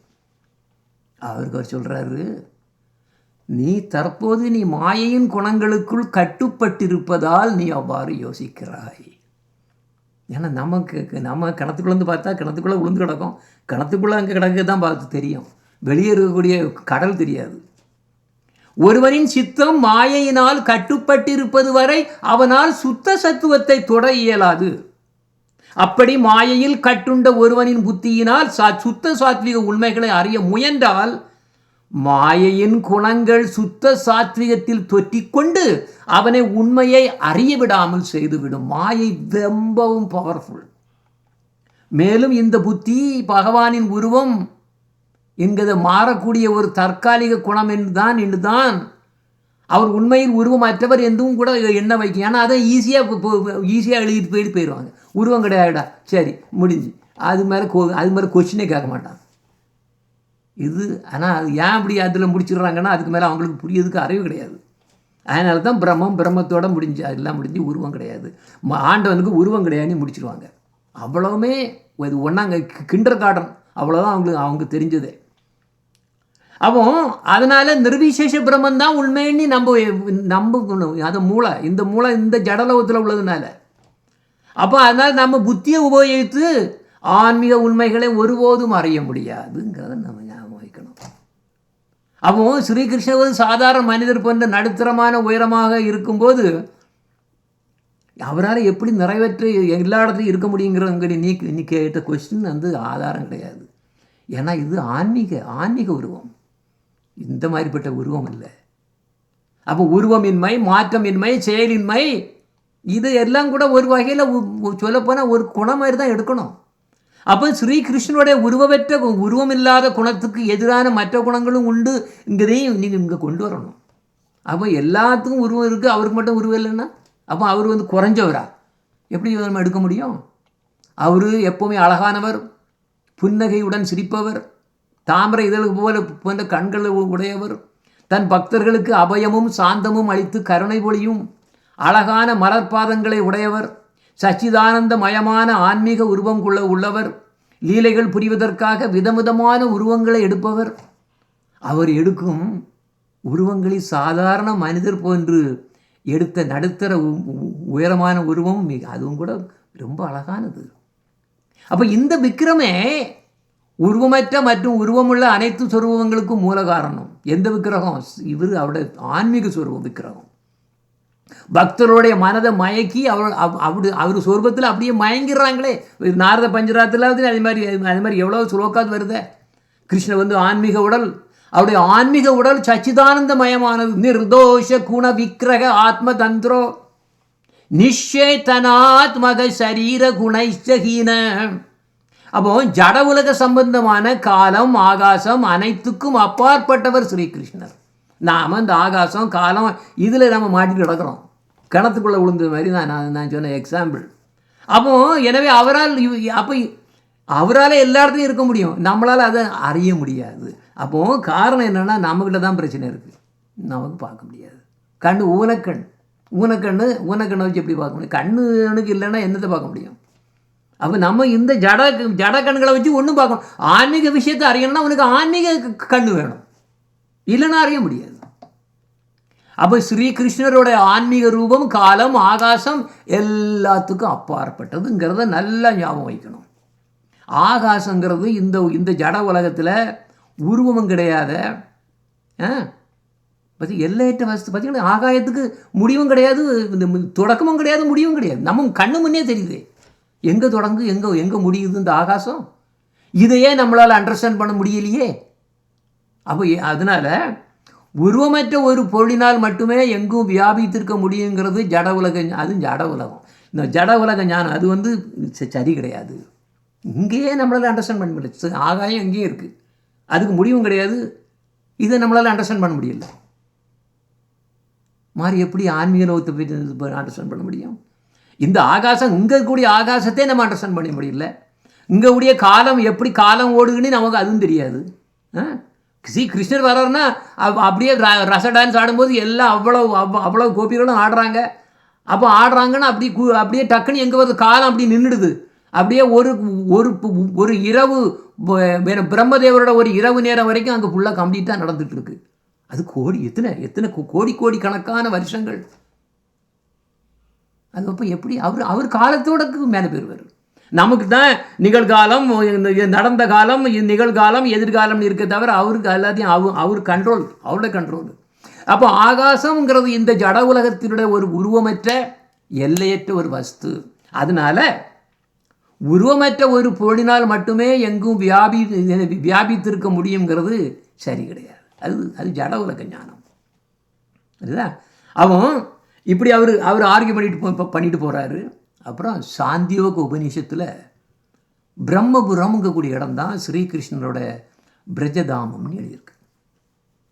சாந்தியோக உபநிஷத்தில் வருது. உபநிஷத்தில் நார்மலாக நிறைய அது வள்ளி ஞானம் தானே. நீங்கள் வேதங்களை எடுத்தீங்கன்னா 75% என்னது கர்ம காண்டம். நீ சந்திரனை தொழு, அவனை தொழு, இவளை தொழு, இதை வாங்கிக்கோன்னு இதுதான் இருக்கும். அதான் 75%. 25% ஞானம். அதான் உபனிஷத்து. 1008 உபனிஷத்து. அதில் 108 எடுத்தோம். 108 டூ மச் டு அண்டர்ஸ்டாண்ட். அதனால் என்ன 18 எடுத்தோம், 18 எடுத்து கிடந்து 8 வந்து நிற்கி. அப்போ இந்த இதில் சாந்தியோக உபனிஷத்துங்கிறது வந்து அதில் பிரம்மபுரம்னு அது எழுதுது. பிரம்மபுரங்கிறது என்னென்னா கிருஷ்ணனுடைய பிரஜதாமம், கோலோகம், அதான் பிரஜதாமம். அப்போ இந்த பிரஜதாமம் அனைத்து ஆன்மீக குணங்களையும் கொண்டது.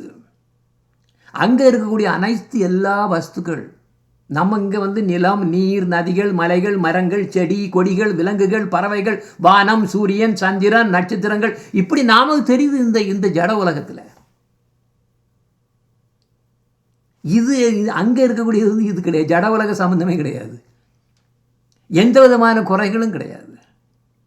அதான் பகவத்கீதையில் அவர் சொல்கிறாருல்ல, என்னோட இதில் வந்து ஒன்று இந்த என்ன இங்கே எலக்ட்ரிசிட்டியாக தேவை ஒன்றும் கிடையாது, எப்போதும் வெளிச்சமாக தான் இருக்கும். இங்கே தான் நமக்கு ராத்திரி வந்தாச்சுன்னா வெளிச்சம் போடணும், ஏதாவது போட்டு விளக்கு கொளுத்தணும். அது எப்போவுமே ஆன்மீக வெளிச்சம் அங்கே இருந்துகிட்டே இருக்கும், அதை அண்டர்ஸ்டாண்ட் பண்ண முடியாது. அப்போ சச்சிதானந்தம் அங்கே எப்போதும் முழுமையுடன் கூடியிருக்கிறது. அதே மாதிரி தான் நவத்யுதாவும் அதே மாதிரி தான். ஆனால் அது யார் சொல்கிறார்? பாபாஜி சொல்கிறாரு பிரஜநாதன்கிட்ட, நீ மாயையின் கொக்கியில் சிக்கி கொண்டிருப்பதால், மாயையின் கொக்கியில் சிக்கி கொண்டிருப்பதால், அதான் கிணத்துக்குள்ள நடக்கான்னு அர்த்தம், உன்னால் இந்த உண்மையை உணர முடியவில்லை.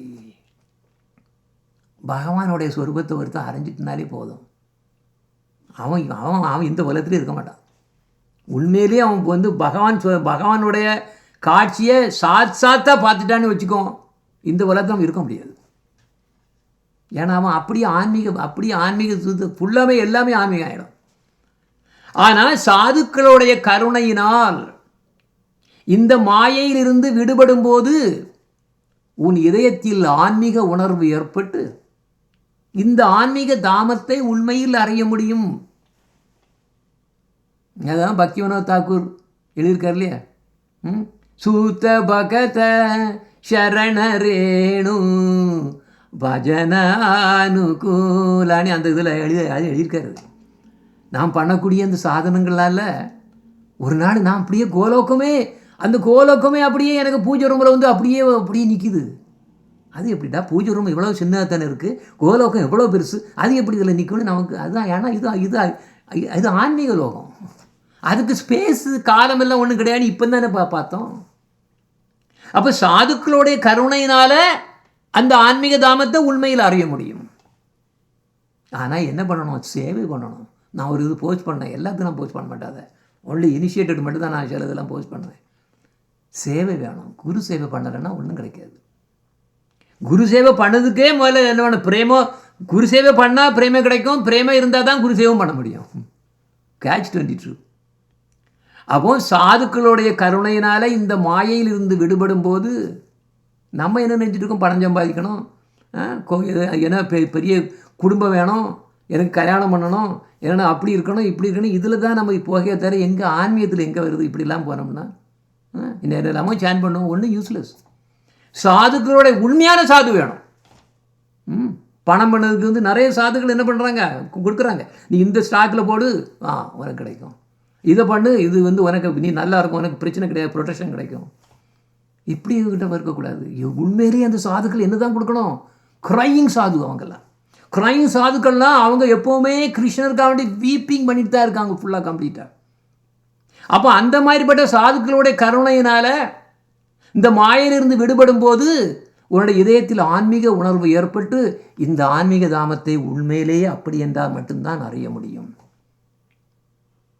அப்போ நீ உண்மையிலேயே இந்த பிரஜதாமத்தில் வசிப்பாய். எனவே நாம் அனைவரும் குருதேவரின் கீழ் அவரது குடும்பத்தில் ஒன்றாக அவருக்கு கோலோகத்தில் சேவை செய்ய வேண்டும். நான் முடிக்கிறேன். ஆனால் நாம் அனைத்தையும் விட்டுவிட்டு தனியாக ஒரு பிச்சைக்காரன் போல் ஸ்ரீ ராதாகிருஷ்ணரை தேடி ஓட வேண்டும். எல்லாத்தையும் விடணும். எனக்கு அது வேணாம் இது வேணும்னு சேர்க்கக்கூடாது. இதுதான் அகம் பிக்ஷு பிருந்தாவனே. அகம் நான், பிக்ஷு பெகர், பிச்சைக்காரன் எங்க? பிருந்தாவனே. அகம் பிக்ஷு பிருந்தாவனே யமுனா தீரே பிருந்தாவனே. அகம் பிக்ஷு பிருந்தாவனே யமுனா தீரே பிருந்தாவனே. இப்படி போனால் தான் கிடைக்கும், அவருக்கு இல்லைன்னா கிடைக்காது.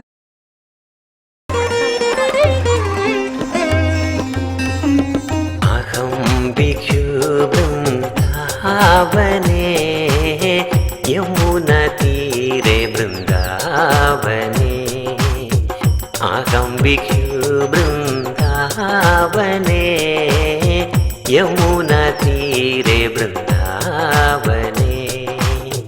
கோவர்தனே பிருந்தாவனே गोकुलधामने बृंदावने. गोवर्धने बृंदावने गोकुलधामने बृंदावने.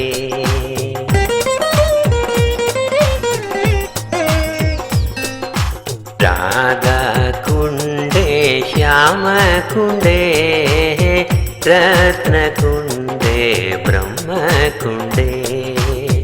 राधा कुंडे श्याम कुंडे रत्न कुंडे ब्रह्म कुंडे. ललिता कुंडे विशाखा कुंडे वृंदा कुंडे उद्धवा कुंडे. ललिता कुंडे विशाखा कुंडे वृंदा कुंडे उद्धवा कुंडे.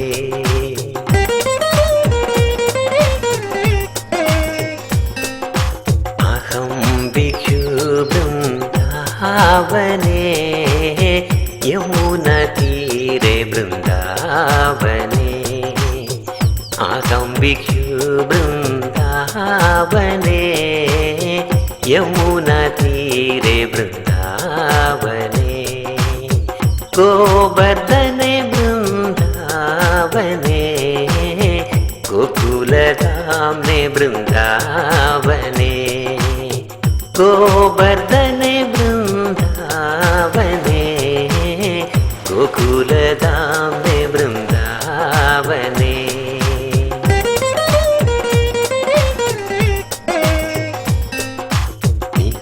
निकुंजवने निधिवने नाट्यकाळिय दमन्वने.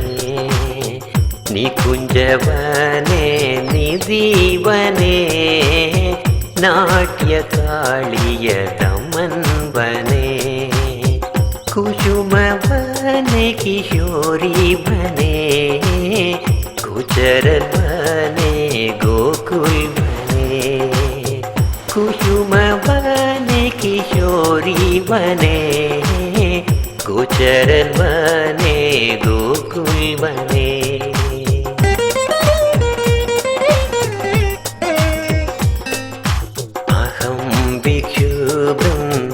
वृंदावने यमुना तीरे वृंदावने.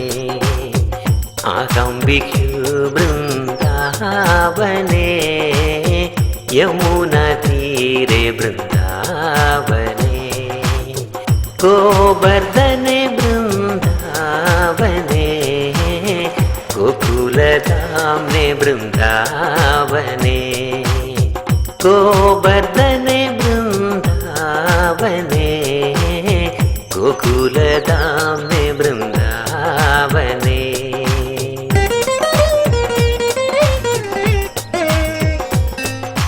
सेवा कुंजे इमली कुंजे क्षीर घाटे ब्रह्मेर घाटे. सेवा कुंजे इमली कुंजे घाटे ब्रह्मेर घाटे.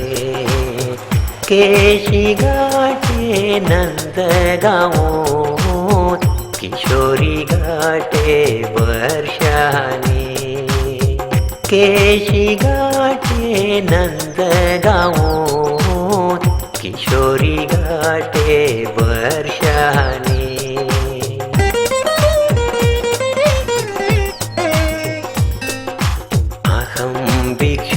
वृंदावने यमुना तीरे वृंदावने.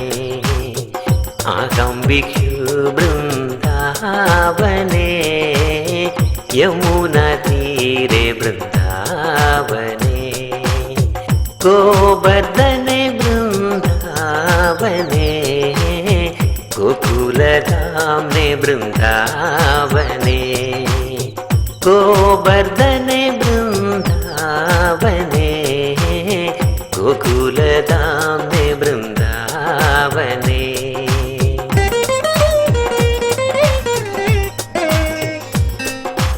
अहं भिक्षु वृन्दावने अहं भिक्षु वृन्दावने अहं भिक्षु वृन्दावने अहं भिक्षु वृन्दावने अहं भिक्षु वृन्दावने अहं भिक्षु वृन्दावने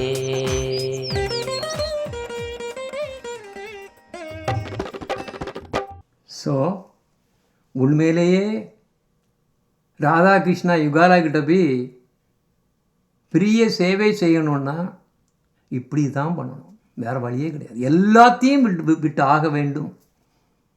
நீ மட்டும்தான் தனியாக போகணும், சேர்ந்து போக முடியாது. நீ ராதா குண்டா போகணும்னா தனியாக தான் போகணும். இதுதான் குருதேவ் சொல்கிறது. குருதேவ் எப்பவும் அதான் சொல்கிறார், தனியாக போகணும். அகம் பிக்ஷு பிருந்தாவனே. ஹரே கிருஷ்ணா. சரி, இதோட முடிச்சிடுறேன். இனிமேல் வினாக்கள் இருக்குது. நம்ம இது வரைக்கும் போன கிளாஸில் உள்ளதும் இந்த கிளாஸில் உள்ளதும் வந்து ஒரு 10 கொஷின் தான் எடுத்து வச்சுருக்கேன்.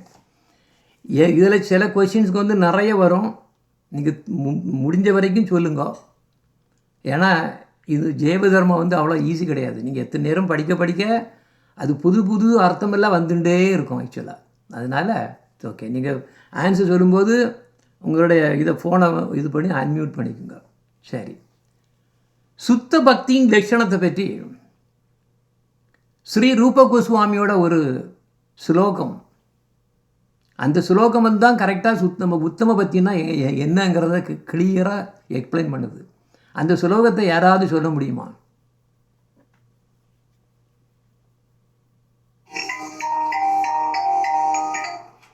हरे कृष्णा गुरुजी. यस यस माँ चलो. अन्याभिलाषित शून्य ज्ञान कर्मणावृत अनुकूल्येन भक्ति कृष्णानुशीलन भक्ति उत्तमम्. Very good. हरे कृष्णा गुरु. வெரி குட்மா. ரொம்ப சந்தோஷம், ரொம்ப சந்தோஷம். ஆல்வேஸ் ஞாபகம் வச்சுங்க. யார் எந்த ஞானம் கர்மம் எல்லாத்தையும் விடணும். நான் சொன்னபடி அதான் அந்த நீங்கள் கேட்ட இது இருக்குல்ல, அகம் பிக்ஷு பிருந்தாவனே, அந்த இ சீரீஸ் எஃப் சீரீஸ் எல்லாம் நம்மளோட பஜன் தான். அது கடைசியாக எழுந்தது இதுதான் அல்டிமேட். E00 வந்து குரு ஆரத்தி யுக குரு குருதேவுக்கு. இது அடுத்தால அவர் எந்த கிளாஸு குருதேவ் கொடுத்தாலும் இந்த சுலோகா வந்துடும். அந்யாபிலாஷித சூன்யம் ஞான கர்மாதி அனாவிருதம் ஆனுகூல்யன கிருஷ்ணானு சீலனம் பக்தி உத்தமா. வெரி குட், வெரி குட், ரொம்ப சந்தோஷம். சரி, அடுத்தால எவையெல்லாம் தசமூல தத்துவங்கள்? மொத்தம் தசம்னா 10 தத்துவங்கள் நம்ம சொன்னோம். 2 எண்ணத்தை நம்ம பண்ணியிருக்கோம். பிரமாணம் முன்னால் பண்ணோம். இன்றைக்கி வந்து பரம தத்துவம். இனி அடுத்தால 3வது அடுத்த கிளாஸ்லேருந்து சர்வசக்திமான் அதிலிருந்து ஆரம்பிக்கிறது. மற்ற தத்துவத்தில் ஏதாவது உங்களுக்கு ஞாபகத்தில் இருந்தாச்சுன்னா சொல்லுங்க. பிரமாணம், பரம தத்துவம், மிச்சம் ஏதாவது நீங்கள் ஞாபகம் இருந்ததுன்னா சொல்லுங்க. உங்களோட ஞாபக சக்தியை ஸ்ட்ரெச் பண்ணுறதுக்கு. அகில ரசாமிருத சிந்து பாபுஜி. Yes, correct.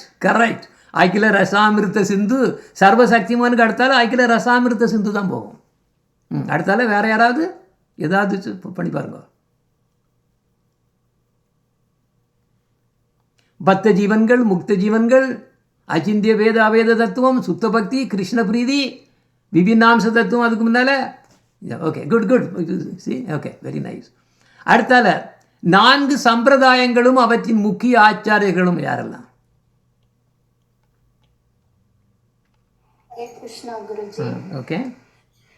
ஸ்ரீ சம்பிரதாயம் அதனுடைய ஆச்சாரியார் ராமானுஜாச்சாரியார், மத்வ சம்பிரதாயம் பிரம்ம மத்வ கௌடிய வைஷ்ணவ சம்பிரதாயம் இதனுடைய ஆச்சாரியார் இப்போதைக்கு நம்ம சைத்தன்ய மகாபிரபு. அவருக்கு முன்னாடி மாதவேந்திர பூரிபாத் அவர்கிட்ட இருந்து ஆரம்பிக்கிறது.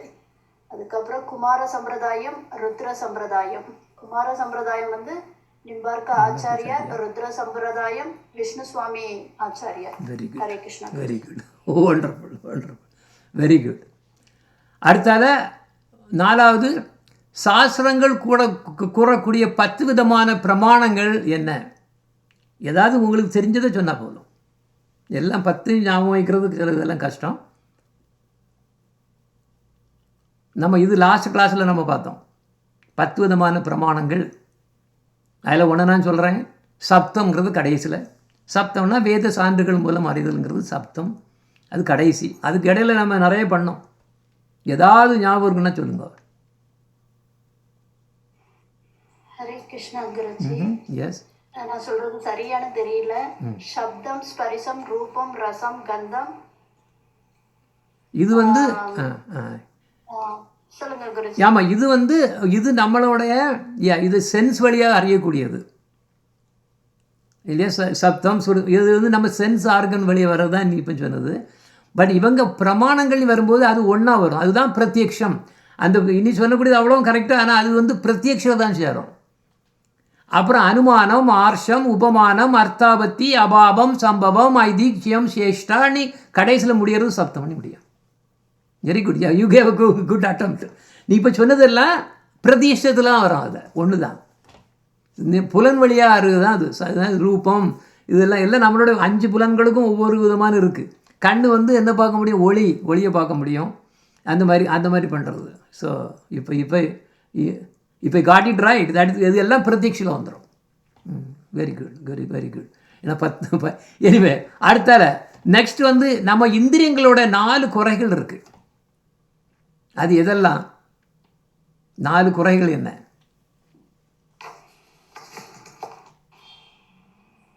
வேற யாராவது சொல்றதுன்னா சொல்லட்டும் குருஜி. நான் கொஞ்சம் வெயிட் பண்ணி சொல்லுங்க. நம்மளோட அடையாளம் வந்து நம்மளோட அடையாளத்தை மறந்துருக்கிறது, தப்பு பண்றது, அப்புறம் மாயில வசப்படுறது. இன்னும் ஞாபகம் இருக்கு, இன்னும் எனக்கு ஞாபகம் இல்லை. ஓகே, இதை கரெக்டாக இதில் இந்த 4 இந்திரியங்களோட 4 குறைகளை நம்ம இதில் பார்த்ததில் எப்படி பண்ணால், பிறமைனா உண்மையை அறிவதில் மயக்கம், நம்ம இல்லூஷன். அதான் நான் ஸ்லைடில் போட்டு காணிச்சோம் இல்லையா? பார்த்தோன்னா ஒரு வகையில் பார்த்தா ஒரு மாதிரி தெரியும், இன்னொரு பார்த்தா இன்னொரு மாதிரி தெரியும். இல்லூஷன். அது பிறமை. பிரேமை இல்லை, பிறமை.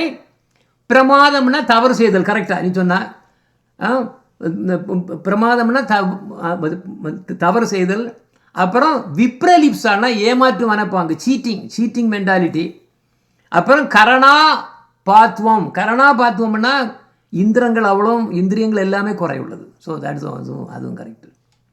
ஓகே, அடுத்த 6வது 11 சாத்விக உபனிஷத்துக்குன்னு நம்ம கவர் பண்ணோம் லாஸ்ட் கிளாஸில். சாத்விகம் வந்து 18ல் 11 சாத்விகம், மற்ற எல்லாம் ரஜசிக்கும் தாமசிக்கும் ஆகும். அதனால் அதை நம்ம எடுக்க மாட்டோம். அதில் ஏதாவது 1 or 2 உபனிஷத்தை சொல்ல முடியுமா? சாத்விக உபனிஷத்துக்கள். ஈஷோ உபனிஷத்து ஃபேமஸ் ஒன். அதுதான் இப்போ பிரபுபாத் சில பிரபுபாதரும் அதே மாதிரி புக் எழுதியிருக்கிறதுல ஈஷோ உபனிஷத்து ஒண்டர்ஃபுல். அதில் பிரபுபாதர் கொடுத்த இன்ட்ரடக்ஷன் வந்து அமேசிங். அதை திருப்பி படிச்சுட்டே இருக்கலாம், அவ்வளோ டீட்டெயிலாக அவர் கொடுத்துருக்காரு. ஓகே, ஈஷோ உபனிஷத்து ஒன்று. அப்புறம் வேறு யாராவது?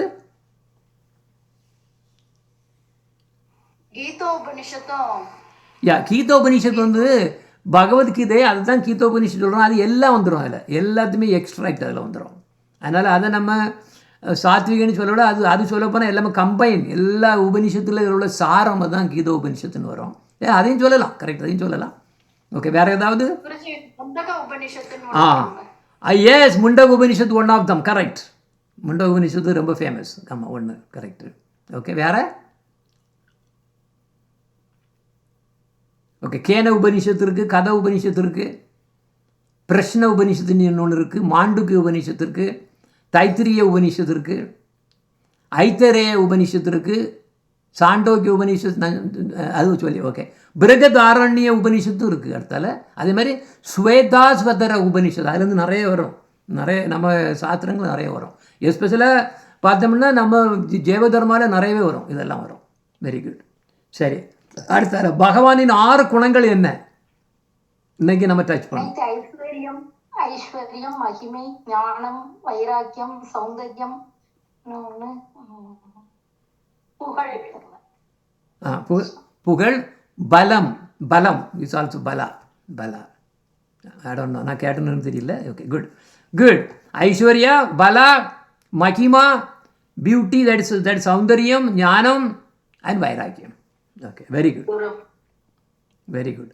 ஓகே, நான் வந்து பிரம்மம் வந்து ஒரு வஸ்து அல்லங்கிறதுக்கு ஒரு காரணம் கொடுத்தேன். அதை யாராவது எக்ஸ்பிளைன் பண்ண முடியுமா?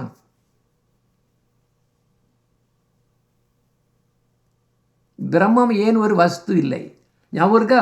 பகவான் ஒரு வஸ்து, ஜீவாத்மாக்கள் ஒரு வஸ்து, பிரகிருதியும் வஸ்து. இந்த 3 தான் வஸ்துக்கள்னு இருக்கு. பிரம்மத்துக்கு வந்து ஒரு வஸ்து ஸ்டாண்டர்ட் கிடையாது. ஏன் அப்படி?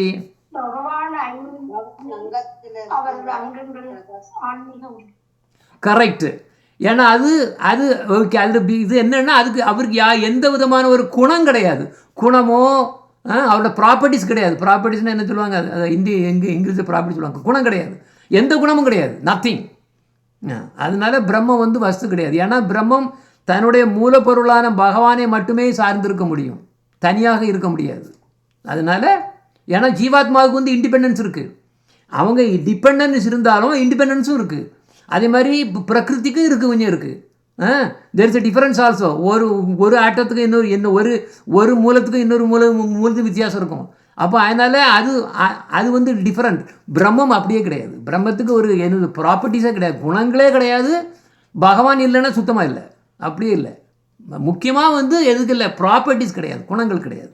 அதனால் அது ஒரு வஸ்து கிடையாது. வஸ்துன்னா என்ன இருக்கணும்? அதுக்கு குணங்கள் இருக்கணும். அது மாதிரி பகவானுக்கு அது ஒரு வஸ்து, ஏன்னா அவருக்கு குணங்கள் இருக்குது. பட் 64 குணங்கள் இருக்குது வர. அப்புறம் அதே மாதிரி ஜீவாத்மாவுக்கு குணங்கள் இருக்குது, பிரகிருதி குணங்கள் இருக்குது, ஆனால் பிரம்மத்துக்கு குணம் கிடையாது. இதுதான் solid argument. Okay, very good. 3 விஷ்ணுக்கள் யாவர்?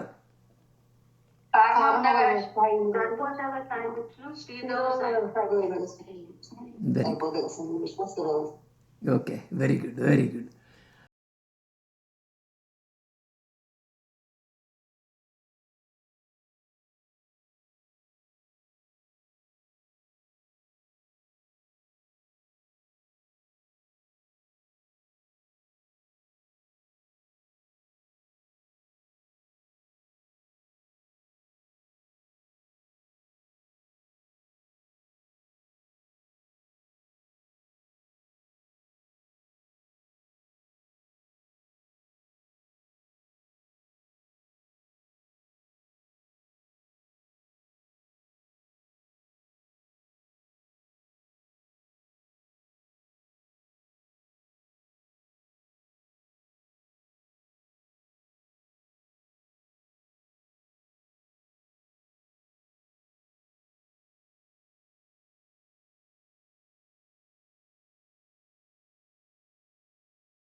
சரியா?